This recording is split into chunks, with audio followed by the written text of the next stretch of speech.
Welcome to Brave Together Parenting, an empowering and truly helpful podcast for the parents of children with disabilities and all unique needs. Our culture informs our reality. It tells us how we should see the world. And so I think by changing the way that we depict this on television and beyond, it changes our own perceptions of ourselves and the kind of load that we should carry.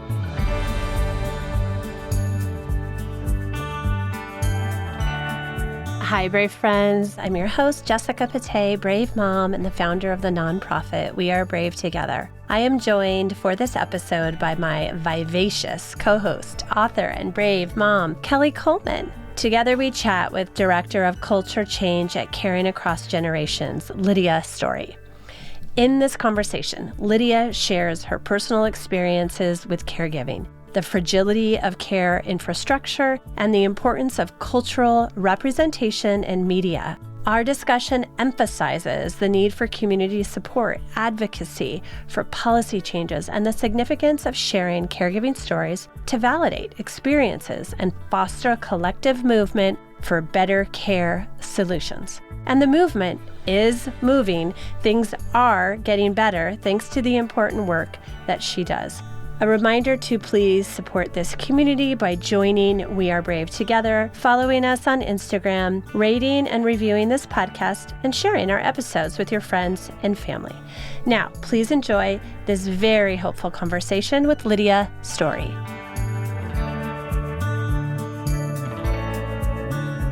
Hi, Kelley. I am so glad we're doing this bonus episode together again. So welcome back. And I'm so excited, Lydia, that you are here with us today. And why don't we begin by having you share who you are and a little of your story. Thank you, Kelley and Jessica, both for welcoming me to be here today. My name is Lydia Storie. I use she, her pronouns. I'm the Director of Culture Change at Caring Across Generations. Caring Across is a national organization working to transform the way we value care at every stage of life in this country. And that is something that we do by building community, bringing people together, developing and advocating for solutions at the policy and systemic levels, and transforming the way that we think and feel about care. And that's the purview of the work that I do. And do you want to share a little of your family story? Sure. Yeah, I came to this work. Prior to joining Caring Across, I had spent about 15 years in the entertainment industry. I was most recently an executive working at a production company, overseeing the development of film and TV projects for the US market. And I had my first child in 2019, and then COVID happened. And in the wake of COVID, my son was diagnosed with developmental delays. We had such a hard time finding services to benefit him, and then had a really hard time finding childcare. And so this whole experience of becoming a new parent in the wake of a global pandemic where everything was upended, but also just realizing that the system that everyone had relied on up to this point was just so fragile that this event could cause it to frankly collapse, made me have my own personal awareness of the fact that care infrastructure is something that we all rely on every day. And I started to think about how my experience was connected to the experience of, tens of millions of other people before me. And I just couldn't understand how anybody did it. And I couldn't understand why this country couldn't support families in a better way.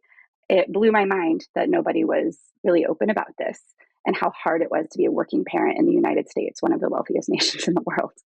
And so I happened to be introduced to Caring Across Generations and the work they were doing in the cultural space. And they were looking for somebody who had expertise and a background in the entertainment industry to come on board and help become a bridge between the stories that we're telling that influence our popular culture and our popular imagination, to try to make all of this more visible so that we started to understand it in a new way and see care as something that is inherently a part of all of our lives at some point or another, and see that instead of going it alone, like so many of us have been doing, this is something that we actually need to solve for collectively. And Kelley and I are so grateful if only, 1 million more people could start to care about care like you, Lydia. we would be in an incredible movement and we would move the needle so, so far and so fast. So Yeah, thank you so much. Thank you so much. absolutely. And also I want to pour compassion on the fact of the path that brought you there. And I don't want to minimize that and what that's been like for you. Thank you. Yeah, I know it's funny. People sometimes say to me, a friend said to me a couple of weeks ago that she couldn't believe I was showing up to dinner with her. And it's interesting because I think it just becomes your norm, right? I don't know any other way to be a mom to my kid. And that's just our life. And it is what it is. That said, I think the thing that strikes me is how many of us there are who are not just parents, but parents with additional responsibilities, kids with additional support needs, and how invisible that has been for so long. Yes, yes, which is part of the title in our first anthology that We Are Brave Together just published this year, which Kelley was part of. And it's called Becoming Brave Together, Heroic, Extraordinary Caregiving Stories from Mothers Hidden in Plain Sight, because we do feel marginalized and unseen and invisible. And we wanted to raise awareness about extraordinary and extreme caregiving and the exquisite love of mothers. And I love what you're doing in terms of framing the collective and the work around that to also build community through this podcast, to build community in actual community support circles is so important because that is what we know as an organization that has been working with caregivers across the nation, across disability care, caring for older adults, caring in a paid capacity for other people's children and loved ones. Most people who are going through this have felt alone. I'm sure you know this. But it's so important that our culture, whether it's the film and TV that Hollywood puts out into the world, whether it's the publishing world and the books and the podcasts that exist, whether it's even just seeing these dynamics and relationships reflected in ads, billboards, there are so many ways that we can make this experience more visible. And we know from research that we've done just how impactful that is and how validating and how important the feeling of validation is to people. I know personally why I do the work that I do, trying to make our film and TV stories more authentically reflective of all of the different ways carers show us up in our lives. As somebody who has now been almost 5 years into a journey of supporting my son, getting him the services, navigating and facilitating, the resources that we get through the regional center here in California, as well as the other, additional supports we find for him we're lucky to have good insurance so that we are able to support him in some other ways. But just as an anecdote, I was at Sundance this year. We were working with a film that was premiering there called Out of My Mind and brought them into some activities that we did at Sundance to elevate the experience of not just parent caregivers, but also disabled children, disabled people in their own right. But the movie so beautifully is from the point of view of it's a coming of age story from the point of view of a young teen, a woman who is disabled. And she's navigating, who she is and where she fits in, just like everybody is at that part of life. But the scene that stuck with me was the moment this particular character is nonverbal. And the scene that stuck with me was the one where her parents had to march into the office of the insurance company and demand that the insurance company pay for the assistive communication device that she needed. They had decided it was not medically necessary or whatever BS they like to say. And I burst into tears because I've never seen my frustration, my fight, my personal anger at these systems captured in such a organic and authentic way. And so that's what my work is hopefully doing for people like us and anyone who's, dealing with care in one way or another in the country. Thank you. Yes. Well, and I think that film is such an important example of kind of why we are here and having this conversation. It's based on a book. The author, Sharon Draper, is herself a caregiving parent. And so this is coming from her own experience. She is a parent. In addition to that, she is a caregiver, because those can be two very different and very full-time jobs. And by her sharing her story, it is reflecting our experience. And I'd love for you to talk about the importance, stemming from that is one great example, why it matters that we as caregivers are sharing the fullness of our care stories in all of the beauty and the bumps and the bruises and the fights with insurance companies. Why does that matter? Yeah, that's a great question, Kelley. And I think it matters because, well, the philosophical reason it matters is that it makes us feel like what we're going through is real. It validates all of the emotions, all of the things that we're navigating in those moments. And it shows us that we're not the only people who are doing that. And so I think we've done some research. So to back up a little bit, when I first started here, the goal of my particular lane of work on the culture change team was to really help storytellers, writers, showrunners, filmmakers in Hollywood see how to avoid, not just avoid harmful stereotyping and tropes that are kind of keeping us held back in terms of valuing care, but also to expose them to all of these nuances that show up in people's everyday lives and how those factor into the emotional stakes of characters, the complications and like conflicts that they're navigating in day-to-day life. And so in order to do this, we decided that where we should start was to really like look at what is out there. When we do see caregiving show up on television, what is it that we're actually seeing? And so that we could then say, this is the baseline and this is everything that's missing based on what we know from the stories that we've heard from people that have done focus groups with us, that have shared their stories with us, that have shared their stories with the national media that we keep track of. And so we partnered with the Gina Davis Institute on Gender and Media to really do what we call a landscape analysis. We looked at every TV series in 2021 and analyzed how many of them included a caregiving storyline. The answer to that question was 10%. That is 64 shows out of about a little over 600 had anything to do with caregiving.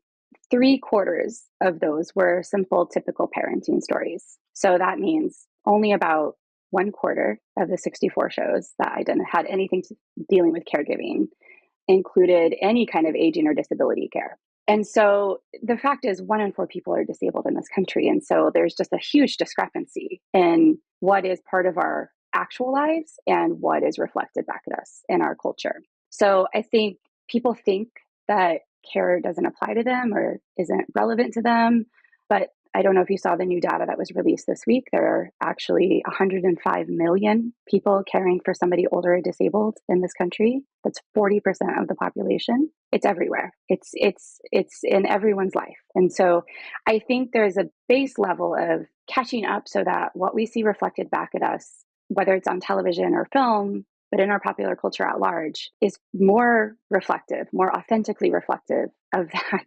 massive amount of caregiving that's happening in the life of everyday people. So that's one reason it's important. We also conducted another study because also at the same time in 2021 and 22, the really popular hit television series, This Is Us, did dive into a really long arc, super nuanced family caregiving storyline. This one had to do with dementia, but the way that we conceive of this, it's care across the lifespan. So it's the specific unique circumstances of what we go through as parent caregivers, or might be unique, but they're not dissimilar from some of the challenges and also some of the solutions that are universally important for people who are caring for those with dementia or other chronic illness or other conditions relating to aging. So we looked at this story to understand how it impacted viewers' mentality. And what we found was an overwhelming number of people who watched the show expressed feeling validated, feeling seen for the first time in 2022. So that is also why it's important. Many people, the majority of respondents to this survey, said they wanted to see more. They wanted to see more stories that reflected these nuances of life. And they wanted them to be authentic because the main criticism, and this is another thing that we probably all super relate to, the main criticism of the show is that the storylines that we do see on TV leave out a lot of different people's perspectives, a lot of people's backgrounds. And they also leave out the fact that most people don't have millions of dollars to pay for care, unlike those that we see on TV who seem to never have a problem covering the cost. Right. Exactly. Yeah. Exactly. Yeah. Well, and I think presenting those realities, it takes us away from that narrative of you are this heroic martyr who is sacrificing everything. And isn't that wonderful that you are giving your time, your money, your energy, every bit of you to care? And it's great that you're not a person outside of that. And I know Jessica and I have talked about this, and Jessica can speak to this very passionately about not only we get to be people in addition to caregivers, but we must be people in addition to being caregivers. And I think that is so often missed in the narrative and in the media. Absolutely. We understand that the fact is people live full lives. And that was another thing when we looked at the storylines related to care in general. And so this includes anything related to parenting that shows up on TV. Nobody is really shown to navigate some of those those moments when you're balancing your work and care responsibilities. People weren't shown to be balancing the care that they provided and their social lives. They weren't acknowledging the fact that, my gosh, sometimes this is really hard and I just need to step back and take a break. And I think the ways that we tell our stories, the ways that these examples and depictions in our culture, it can help us recognize that actually, in fact, it's really hard to do this when it's like one individual person. It was never meant to be one individual person. It's actually really tough. We don't live in a culture or a system that makes this easy at all. And I think if we see more of that, we collectively start to understand exactly what you're saying, that it's unreasonable to expect that any individual person can do all of this alone. We shouldn't feel bad. We shouldn't feel like we're failing if it's hard. Right. Because, yeah, it's a lot. It's a lot. Thank you to everyone who showed up in person or participated virtually in our 5K fundraiser. It was a big success, and we cannot thank this community or our sponsors enough.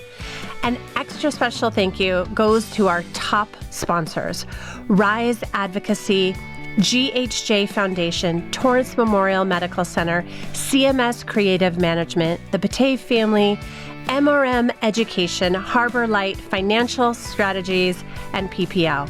We are so grateful to these generous sponsors who help make all that we do for this community possible. The retreats we put on for caregiving parents, the connection circles we facilitate, and this podcast, among many more offerings, would not be possible without your support.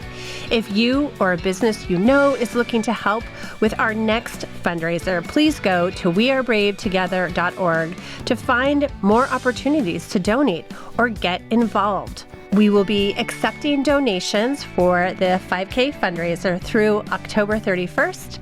And then we will follow that up with Giving Tuesday and end of year giving. We welcome your donations and generosity, and we thank you with all of our hearts. And we're doing all of us a disservice that if in TV or in movies, caregivers are portrayed, like Kelley said, like the hero, and that they're doing it all alone. We need to see stories where caregivers are crashing and burning and calling for help and getting the help that they need, and showing how difficult it is to get the help that they need. That it's not just, oh, I'm going to call this one agency that I heard of, and then, Mary Poppins shows up to help me with my child. We really need to show, and I know people, this is the hard side of care, and maybe the world at large isn't ready for it, but we have to show the real story. We have to show that we aren't heroes. We love our kids.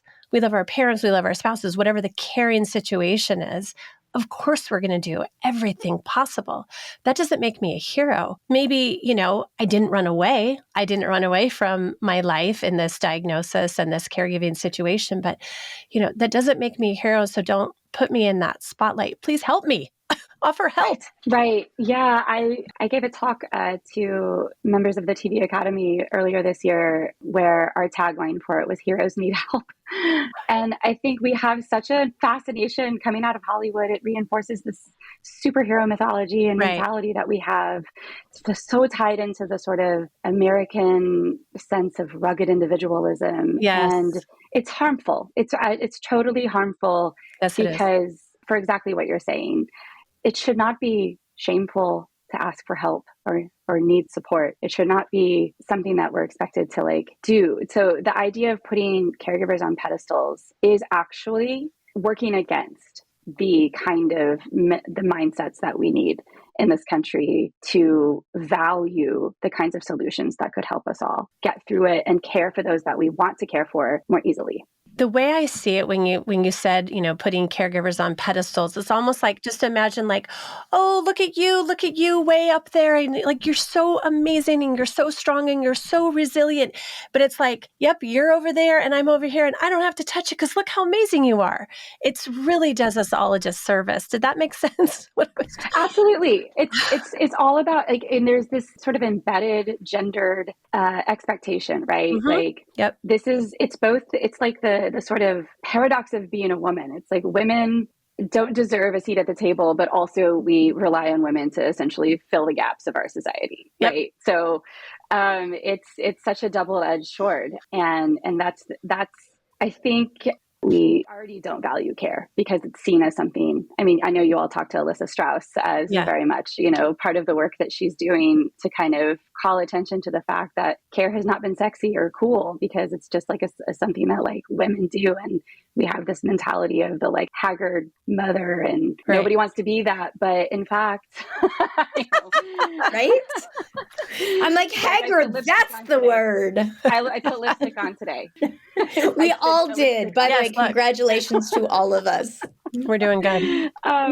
No, but I'm going on a little bit of my personal soapbox, but it's so frustrating, this notion of that women are just so much better at caring, so therefore women can do it. And then we like, it leads to this like gender pay gap because like we expect that women who become moms or caregivers are like less serious about who they are as people. To go back to your point earlier, Kelley, about, oh, well, once you're a caregiver, that's the entirety of your identity. And that's actually okay if that is true for a time. That should be okay if that's true for a time.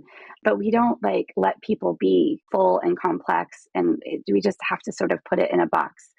But I wanted to make a point about the gendered nature of care too, because this is another reason that the work that I'm doing matters. When we did see those depictions, parent caregiving for disabled children on television, more often than not, the mom was the parent who was doing the more complex tasks, who was carrying the heavier load when it came to the additional support that a disabled child needs. Why is that the case still? And that might actually be the case in reality, but our culture informs our reality. It tells us how we should see the world. And so I think by changing the way that we depict this on television and beyond, it changes our own perceptions of ourselves and the kind of load that we should carry, right? Yes.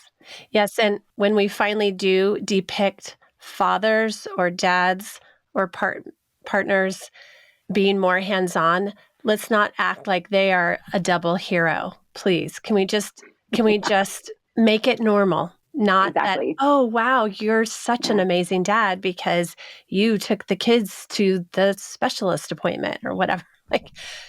No, that's called being a parent, and it's called sharing the load. And thank you, but you're not extraordinary. Can we not do that either? Yeah, yes, well, absolutely. And so often in our families, these needs are extraordinary. And for very many of us, the job is full-time and it is forever. There is no training on how to do this. We're thrown into it with a great deal of surprise and feelings of inadequacy, certainly on my part and many other people I've talked to. When this is full-time and forever, it really complicates what you were saying and said so beautifully of being a person in addition to this. And for so many, caregiving is a season, whether you're caregiving for an infant, an elderly relative, a partner who is temporarily disabled from a condition, like whatever the thing is. And how do we, and I would love if you guys have an answer, because I don't have an answer, how do we make this full-time forever caregiving piece sustainable, whether it's big picture lobbying for the supports we need, whether it is telling our stories that frame this in a very real way, or some magical solution that you guys have that I haven't found yet? No, that's the $65 billion question. I don't have an answer, but we do need to lobby for changes so that we have systems and supports, because we're all headed for burnout. Yes. In We Are Brave, obviously we are giving moms permission and imploring them and begging them to take care of their mental health. And the systems are rigged and broken. And so, if you don't have an extra dime to spend on a private respite caregiver, care professional, nurse, whoever that is that you need to come in and help you, you're going to burn out because there's a labor shortage. Care workers don't get paid enough. You all know, I'm preaching to the choir. Yeah, it's just maddening, and it breaks my heart because if you are a caregiver in any way, shape, or form for whoever in your life, you deserve to have help, additional help. It is not a one-person job. No, and that includes caring for yourself. Many people manage their own care for disability or other conditions. I will say we are on the precipice, we think. Caring Across Generations has been leading a movement since 2011 to really push forward transformative solutions, both culturally and systemically through policy, and we're getting there. And I think the more voices that come to the table to lift this up as this is actually a pressing issue in my life, we're helping people understand that life is expensive right now, but care costs are a part of that for a lot of people, right? Things are hard, but also the fact that we have to make tough choices between taking leave from our jobs and paying the bills is a part of that. So there are ways that we can kind of keep this in mind as citizens who hopefully will be voting in the upcoming election. And we can think about who is on the ballot that are supporting the policy solutions that do exist, that can be improved, and that can pave the way for better, more expansive, holistic solutions down the line. Those things include paid family and medical leave, affordable and accessible childcare, better support for home and community-based care services, as well as long-term supports for disability and aging, improvements to Medicaid and Medicare, as well as improving the wages for the incredible professionals that provide that support and complement the work of the family caregivers that are out there. We need a better care workforce for this to get easier. So that can't be left out of the equation. Right. Thank you. Thank you. And for anyone who's listening, our audience is mainly parents, but this is an episode that I will share with all my friends who are not necessarily parents and caregivers. We're all overwhelmed and exhausted, as you know, and doing our best to stay afloat. But there's several of us, or many of us, who want to get involved. What are some small, tangible ways that we can get involved in the care movement, get involved with it, Caring Across Generations is doing in a way that feels bite-sized but doable? Like, what are some baby steps that some of our listeners could take to get involved? Yeah, I thanks for asking that. I mean, I think the first and foremost, check out our website, caringacross.org, and see the variety of work that we're pushing forward across community building and policy advocacy, as well as the cultural engagement. Share your story, connect with us. If anybody listening happens to be a Hollywood screenwriter, call me. But I think very simply, we have a variety of ways for people out there to engage with the work that we're doing, ranging from signing a petition, sharing your own story, whether you're a parent who is also a caregiver or care is touching your life in some other way. We'd love to hear that. We run campaigns. We just actually asked people to send us their receipts showing the cost of care for their family as a way for us to fold that into our work as we're advocating for those elected leaders to do better by all of us. Engage with us on social media. We have a Facebook page. We have online Facebook community groups. And if you're somebody who really wants to elevate your own advocacy, we also run a fellowship program, which is a leadership training program for people who are interested in becoming leaders for care in their own communities. Yes, and I will also put in a plug for your email lists. Both of yours are really good. And Thanks, Kelley. it is, but first of all, you've got great graphics, which is mostly what I care about. But in addition to that, it feels so empowering because it is such a clear connection to community, to the care community. It is the caregiving parents.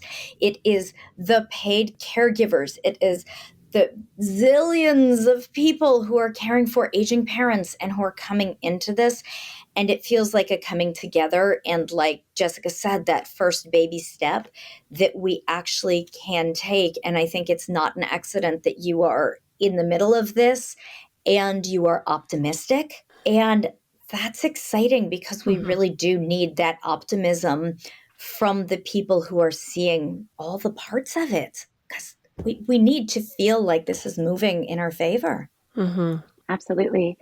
I'll say one last thing about our work as an example. We just completed the Care on Tour where we took a bus of care advocates and activists and fellows and other partners across, I think, 9 states in a week or so, and really just kind of engaged with people on the ground, brought them together, gave them space to celebrate and come together and feel a part of that energy that you're describing, Kelley. And we complemented that with a new one-woman show that we're developing with the amazing artist activist Sarah Jones, Broadway performer. That will continue. Like a lot of these things we're going to continue bringing people together. We're going to continue. So signing up for our list is a great way of knowing if we're going to be in your community, where you can show up for a couple of hours and feel part of the movement toward progress, the solidarity with other people who are sharing their stories and lending their voice and lending their energy to help us find those solutions. And not just find the solutions,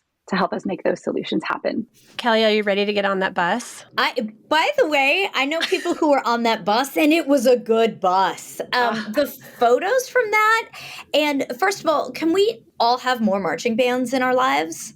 I think we can all agree that we need more marching bands. Yes to that, and I think the incredible visibility of a great big bus that I believe said "Care Can't Wait" across the side. Amazing. Makes people stop and think, and just seeing it big. And everything we are talking about is both this big, enormous issue that, frankly, our economy is resting on and depending on, the unpaid and underpaid caregivers that we cannot function without. That it gives us the big picture as well as this micro level of, I literally made 11 phone calls to try and get a caregiver for tonight so my husband and I could go out, because our usual person is out of town, which she's allowed to do. That so many of us see those tiny ways it shows up, and we so appreciate the work that Caring Across Generations is doing to make this show up in such a big way that we can't ignore, because it's been ignored for so long. Absolutely. That's what we're trying to do. And we could use all your help. Well, we'd love to collaborate. We would love to support. We would love to put our brains and hearts together, because this means everything to us. And even though I know Kelley and I are bogged down in the minutia and the mire and the beauty of caring in our day-to-day lives all day, every day, we still are leaving room for energy for this, because it matters so, so much. Thank you, Lydia, for coming on the show. Thank you for all the work that you're doing. Thank you for Caring Across Generations. It really gives me hope. You all give me hope, the work that you're doing, and I can't thank you enough.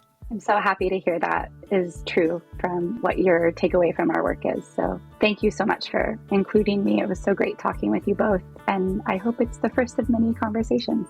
Yes, please. Yes, absolutely. Please. Thank you.